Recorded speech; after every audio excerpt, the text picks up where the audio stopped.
Hello, my name's Kev. Welcome to KG Graves, the one-on-one series. Please like, subscribe, and hit the bell for more content like this. A big thank you to all of you who are already subscribed. This is number 37, Brian Epstein, at Long Lane Jewish Cemetery in Liverpool, Merseyside, England.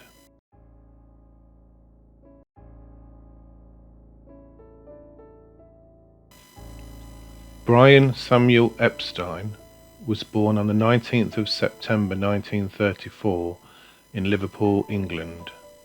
He was a music entrepreneur and manager. He had many jobs in his youth and was eventually conscripted to do national service as a data entry clerk in the Royal Army Services Corps and was posted to the Albany Street Barracks near Regent's Park in London in spring 1953.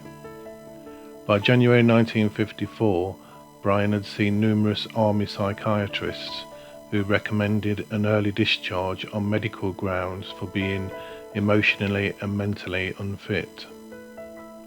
In September 1956, he took a trip to London to meet a friend, but after being there for only one day, was robbed of his passport, birth certificate, checkbook, wristwatch, and all the money he had in his possession. On returning home, he confessed his homosexuality to a psychiatrist, a friend of the Epstein family, who suggested to his father that his son should leave Liverpool as soon as possible. During the sessions, Brian revealed his ambition of becoming an actor, so his parents allowed him to go to London to study. In autumn 1956, Brian enrolled in a 2-year course at the Royal Academy of Dramatic Art, RADA, in London. His RADA classmates included actors Susanna York, Albert Finney, and Peter O'Toole, but he dropped out after the 3rd term, wanting to start his own business. In late April 1957, while a RADA student, Brian was arrested for soliciting an undercover police officer for sex near the Swiss Cottage tube station. Homosexual acts was illegal in Britain at this time. He appeared in a Marylebone courthouse the next day and pleaded not guilty. He was sentenced to 2 years probation. While still serving probation in May 1958, he was assaulted by a casual sex partner in Liverpool and extorted for hush money. He reported the encounter to the police, forcing him to testify in court and reveal his sexual orientation to his family. The court barred the press from revealing Brian's identity during the trial. His assailant was sentenced to 2 years in jail, and Brian was not charged. After moving back to Liverpool, Brian's father put him in charge of the record department in the family's Nems music store, Nems being North End Music Store. After opening a second store, Brian was put in charge of the whole setup. He worked day and night at the store to make it a success, and it became one of the biggest music retail outlets in northern England. Of course, Brian is mostly known for managing the Beatles. He first noticed them in the Merseyside music magazine. They also featured on the front cover of the second issue. The Beatles were due to perform a lunchtime concert at the Cavern Club on the 9th of November 1961, where Brian attended. He later talked about the performance, saying, "I was immediately struck by their music, their beat, and their sense of humour on stage, and even afterwards when I met them, I was struck again by their personal charm." And it was there that, really, it all started. In an afternoon meeting with the group at Nems on the 3rd of December 1961, Brian proposed the idea of managing the Beatles. All the Beatles turned up late for the meeting with lame excuses. Paul McCartney, George Harrison, and Pete Best, the original drummer, were under 21 and therefore needed the consent of their parents to enter into a contract. The Beatles signed a 5-year contract with Brian on the 24th of January 1962, giving him 10 to 15% of their income. On the 1st of October 1962, 4 days before the release of Love Me Do, Brian signed Lennon and McCartney to a 3-year NEMS publishing contract. In 1963, he advised the creation of Northern Songs, a publishing company that would control the copyrights of all the Lennon-McCartney compositions recorded between 1963 and 1973.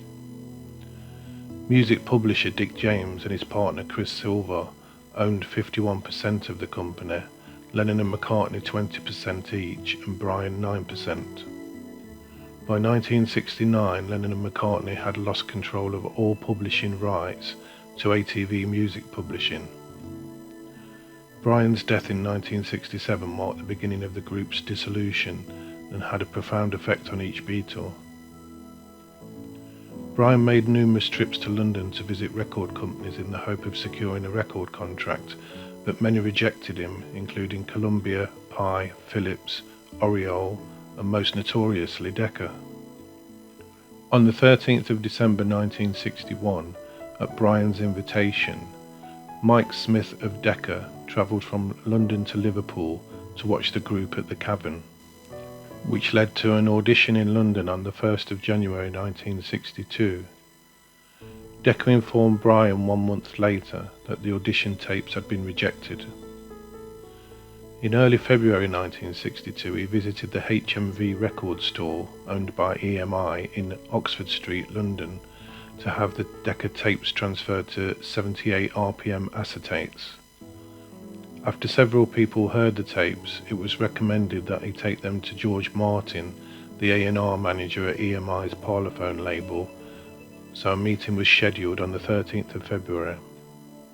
Although George Martin was not impressed with the tapes, he was instructed to sign the Beatles up in May 1962.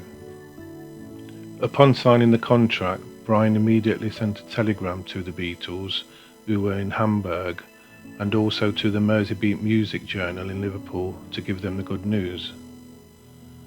During 1962, the Beatles had played several gigs with drummer Ringo Starr on occasions when Pete Best was ill, and they enjoyed Ringo's drumming style and social demeanour with the band, whereas Pete Best rarely socialised with the other band members after gigs. This ultimately led to Brian having to sack Pete Best and replace him with Ringo Starr. As well as managing the Beatles, Brian also managed Jerry and the Pacemakers, Billy J. Kramer and the Dakotas, The Foremost, and Cilla Black, to name a few. Throughout Brian's life, he was known to be a kind and caring man.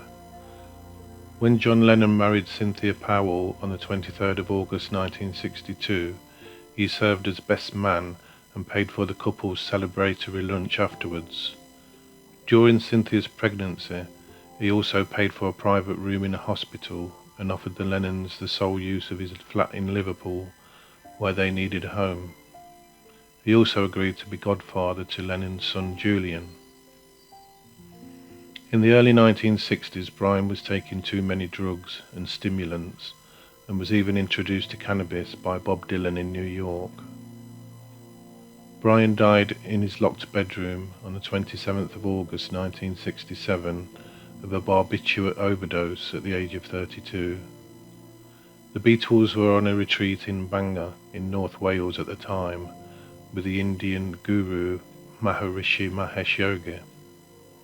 The inquest ruled his death as accidental.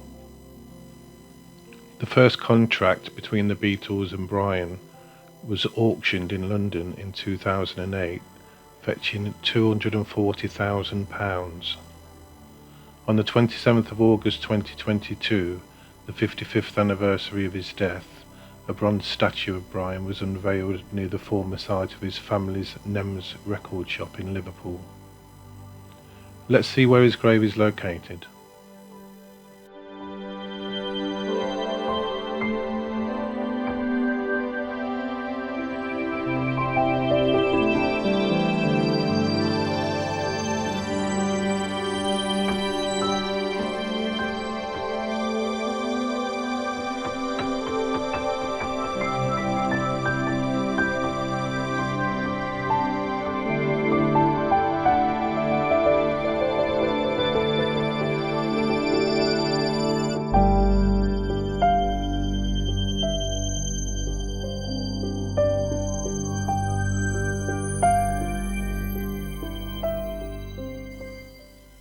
So, there you have it, the grave of Brian Epstein, music entrepreneur and manager. If you have enjoyed watching this video, then please like, subscribe and hit the bell for more content like this. Thank you for watching. See you on the next one.